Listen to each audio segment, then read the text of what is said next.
I was on Twitter, and obviously I'm filling out a bracket and just paranoid about what I'm going to pick. But Thursday night, Oregon forward Sidonia Prince had posted a photo showing the disparity between the weight rooms for the women's teams down in San Antonio as opposed to the men's tournament in Indianapolis, with just single dumbbells. From there, we saw more people come over and send pictures, videos in the next day or two showing the disparity in accommodations, facilities, meals, etc.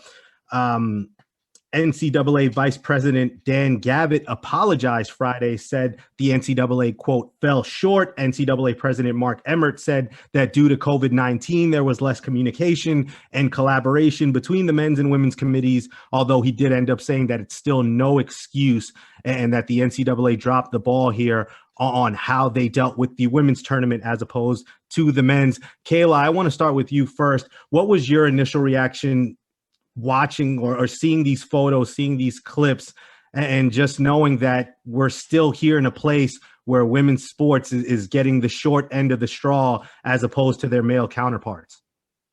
Yeah, I wish I could say that I was surprised, but I'm not. I'm not surprised by this at all. I'm disappointed, absolutely, but I'm not surprised. I think that it's clear in the way that the NCAA markets both of these tournaments. I think that it's very clear that they clearly place the men's tournament over higher precedence and higher priority than the women's tournament. I mean, they're not even airing, I think we had talked about this the other day, they're not even airing the women's games until maybe the Sweet 16 on ESPN, but otherwise they're confined to like ESPN2, ESPN3.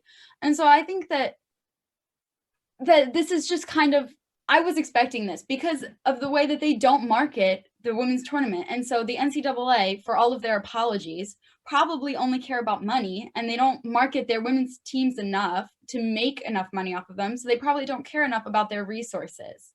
And so I'm disappointed for them. I think that this is a terrible treatment. The women's, I don't know why that they would be any different. But I think that the NCAA, and especially their apology saying it was COVID and so they miscommunicated. I mean, come on, that's not real. You know what I mean? Like, everyone can communicate now. There is no reason for miscommunications anymore because we are so connected towards one another that's definitely just some excuse that they are like their PR team told them to say. But like we saw it in food, we saw it in merchandise, we saw it in weight room, like in every aspect. The women's teams were receiving less than the men's. And so that's not a miscommunication. That's a system of women being under prioritized. Yeah, I mean, you talk about, a miscommunication. I guess they didn't miscommunicate with the men's and they got all their, you know what I mean? So, I mean, that just seemed like an excuse that, they're trying to cover their behinds almost. And, I feel like when you're looking at this, did the NCAA really think like when they set it all up, like, oh, this is okay. Like, I mean, I don't know how, like, when you just like look at it and you're someone, overseeing the events, you're like, this probably isn't right. If you're just looking at it from, setting it up. And I just don't understand why nobody stepped in to try to, give the more resources to the women. And, when you talk about that and the marketing of the game, it's obviously less. And just going to a team that does get marketed a lot, a team like UConn, that women's team, the amazing program they've built, you look at, in UConn and, people around, my roommates from Connecticut, and like the UConn women are just, the talk of the town, even more than the men's team, because they're given, all their games are televised, all their games are on TV. And you see that team is just so popular. So, that's almost like a test case where it almost comes down to resources. And this is just another kind of example. And it's kind of a blatant example for the NCAA not giving the equal resources between the men and the women. Yeah, here's the deal. It just feels like the NCAA, when everything was canceled last year, the NCAA, it really looks like their top priority was making sure the men's tournament went off without a hitch. That was it, because they announced that tournament first. And I think they waited like a month to then announce the women's tournament. So they were all focused on making sure, all right, let's get a city, Indianapolis, make sure all the teams are good, accommodated for. Let's worry about that. And then when we have extra time, then we can worry about the women's teams and what we do with them. Let's put them in San Antonio. But when you consider that the men are getting catering style food, the women are getting frozen food or stuff that's already been prepackaged, the men are able to play in places like Mackey, where Purdue is at, or in Bloomington, where the Hoosiers play, or in Hinkle, or even in Lucas Oil Stadium, where the Colts play. It's not even a basketball arena. And some of these women's teams, they're going to have to play in a rec center somewhere outside of San Antonio. It's absolutely egregious, and truthfully, it's disgraceful on the NCAA's part, considering that women's basketball, if you gave it, and I promise you this, if you put a women's basketball tournament game in between two men's tournament games and you gave them that national coverage on CBS, TNT, TBS, and True TV, they would draw similar numbers. Women's basketball is popular.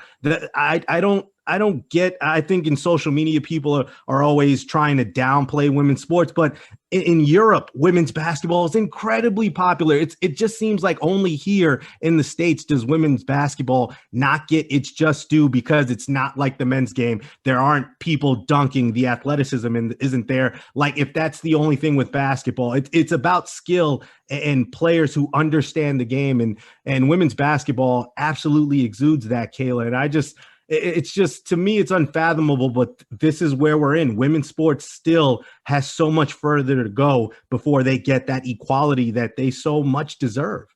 Yeah. And I mean, I think it's all throughout. It is like a full system of undermining women's sports. And so like the WNBA, like, they do not get nearly as much television coverage as the NBA.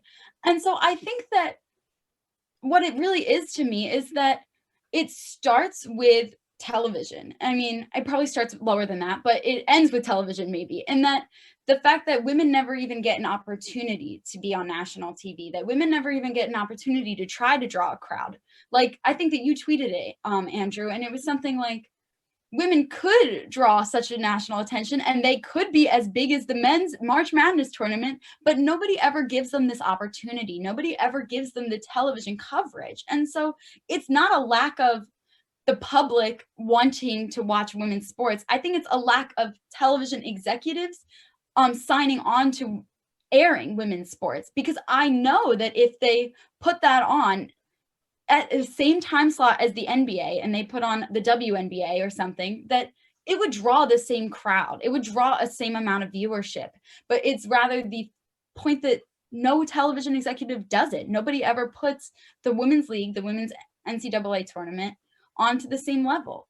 And it's outrageous to me, actually, because the NCAA must have thought they were going to get away with it. I don't know why they never thought that somebody would post about it. I guess they just assumed that the women wouldn't make a big deal that they were getting less than the men. Like, they consciously gave them less resources and then just assumed that they wouldn't have to make a public apology about it. Like, that type of like arrogance is so outrageous to me, that they said that, like, that they made it seem like, oh, well, we'll just give the women less and then they're not going to talk about it to anybody and they're not going to call us on it. Like, it was that arrogance, which was so like upsetting to me. Yeah, I mean, like I said earlier, like, did they think it was going to be okay? It makes no sense. And just like, I mean, talking about the TV and stuff, I believe the women's NCAA tournament goes to ESPN, so they have the rights to the game. And I believe the NIT, the men's NIT, has the, they're also on ESPN. I'm just like, who wants to watch the NIT? I mean, I'm sorry, but like, nobody. No one cares. And even like, I mean, the players, I know some of the players care probably, I mean, depending on the tournaments, but it's not the same level. Like, you're playing for a national championship. And, whether it's men's or women's, you get the heart, the same. It's the same. And everyone's going to want to watch people that care and want to win a national tournament, want to create a legacy at a school. And when you're playing the NIT, which no one really cares about, no one cares if you have an NIT banner hanging up in your gym. Everyone cares about the NCAA. I mean, why aren't they on instead of, this second place tournament for them? I mean, because that's really what it is. It's second place, and just makes no sense why, the women's NCAA tournament isn't on compared to an NIT tournament. Just, I don't know, it's a disconnect for me. Yeah, I will just leave it at this. This is the same organization, the NCAA. They made something to prohibit this. Title IX was built essentially to give women's sports the same equality, the same accommodations, everything to share equally with the men's sports. And this is the same organization that is letting their student athletes, particularly the women student athletes, those out there putting in blood, sweat, and tears. They are letting them down.